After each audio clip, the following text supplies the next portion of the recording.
салом дӯстон, шумо шоҳид шудаед ки футболбозон баъди ба дастаи нав гузаштанашон суханоне мегӯянд ки гӯё аз хурди мухлиси ин даста бошанд, вале дар асл нисф зиёди онҳо дурӯғ мегӯянд. Аксари он футболбозон мухлиси дигар даста мебошанд, назар ба дастае ки бозӣ мекунанд. Ҷолибаш ҳамин ки дигар дастаи оддӣ не, балки душманони бошгоҳи худро ҳам мухлисӣ карданашон ҳам ҳақиқат дорад.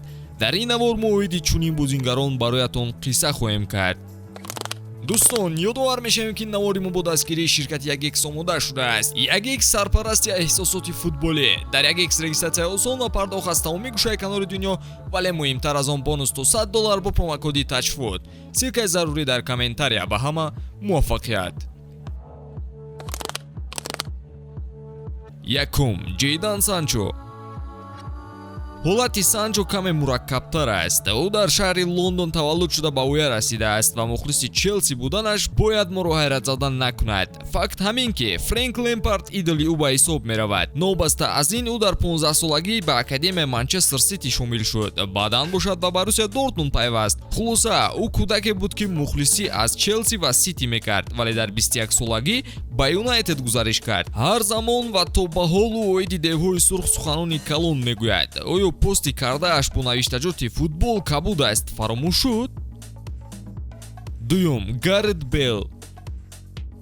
мо метонем Бейлро легендаи Тоттенхэм гӯем.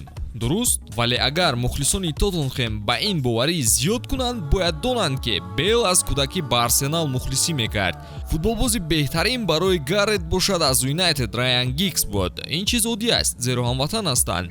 ҳамзамон футболбозон Терри Анри ва Патрик Виера барои ӯ нобиға ҳастанд. мо медонем шунидани ин чиз барои мухлисони Тоттенхэм писанд наомад. Сеюм, Ҳарри Кейн. ҳарчанд то ҳол мо Кейнро дар ҳайати Тоттенхэм мебинем, вале аксе ки чанд сол пеш дар сомонаҳо паҳн шуд фаромӯш набояд кард. ӯ дар 8-солагӣ мухлиси Арсенал буд. зарбаи сахт ба мухлисони Тоттенхэм. худи Кейн қайд кардааст ки ӯ ҳеҷ гоҳ аз Арсенал набуд ва танҳо хоҳиши футболбозӣ кардан дошту халос.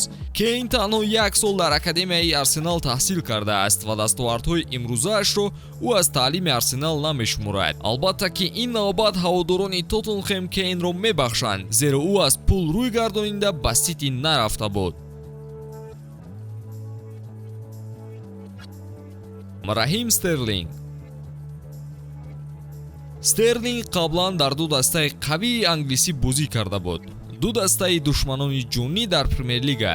Аммо дар асл бошад Стерлинг дастаи дигар Манчестер Юнайтедро мухлисӣ мекард. Раҳим мухлиси оддӣ не, балки дилбохтаи ин даста шуда буд. муқобили девҳои сурх бошад аз ин чиз нишоне нагузошт ва ба худ диққати махсус ҷалб мекард. панҷум, Кевин Де Брюйне. ҳикояи Кевин ба Стерлинг монанд аст. ӯ дар Челси буд ва ҳоло бошад дар Сити аст. ана дар кӯдакиаш бошад ӯ мухлиси душмани асосии ин ду даста Ливерпул буд. идоли ӯ албатта аз ин даста Майкл Овин ба ҳисоб мерафт. ҳамеша дар ҳуҷрааш формаи Майкл Овинро овезон мекард. тамоми гирду атрофашро бошад бо стили Ливерпул оро медод. шашум, Пол Погба. Погба ба Юнайтед 2 маротиба ҳамроҳшавӣ дорад. аввалан дар 16-солагӣ бо девҳои сурх якҷо буд, вале дар кӯдакӣ ӯ мухлисӣ ба дастаи лондонии Арсенал мекард.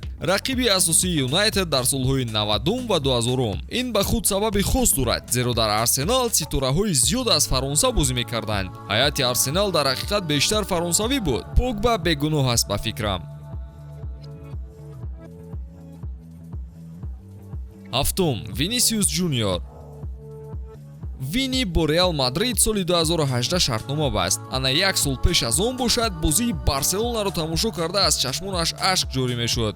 Барселона наздик ба харидани ин футболбоз буд, вале баъдан вазъ ба куллӣ тағйир ёфт. махсусан баъди тамошои камбеки зеботарин дар таърихи футбол, Виничия дар Бразилия гирья карда буд. гузариши ӯро собиқ директори техникии Барса низ тасдиқ карда буд. агенти ӯ бошад барои пули зиёд шартномаро ба дигар даста Реал Мадрид равона кард.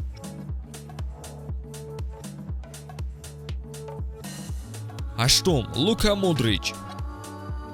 ӯ ба Йохан Кройф хело монандӣ дорад. Кройф фақат монанд не, балки идоли Модрич дар кӯдакиаш буд. Лука ба ин нобиғаи нидерландӣ таваҷҷӯҳ мекард ва дастаи ӯ Барселонаро ҳам мухлисӣ дошт. Гап ҳам ҳамин ҷост ки каталониҳо соли 2008 наздик ба бастани қарордод бо Модрич буданд ва ин футболбоз ба орзуи деринааш мехост расад. Дар миён Тоттенхем даромада ӯро рабуд. Ана дар соли 2012 бошад, Реал Мадрид ба шикори Модрич баромад. ӯ бо пируҳанҳои Барса чандин акс дошт ва мухлиси Барса буданашро Ракитич низ исбот кардааст.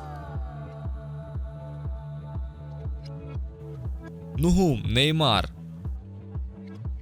Рабиньо сабаб шуда буд ки Неймар ба дастаи Реал Мадрид мухлисӣ кунад. Ӯ беҳад ба ситораи бразилӣ назора мекард ва орзу дошт дар Реал бозӣ кунад. Ҳарчанд ӯ ҳоло ҳам имкон дорад орзуҳояшро амалӣ созад, вале намехоҳад мухлисони Барсаро баъди тарки даста кардан дар соли 2017 ғамгин кунад. Агар аз мухлиси Реал будани яке аз сегонаҳои МНС ҳайрон нашуда бошед, баъдиро бинед.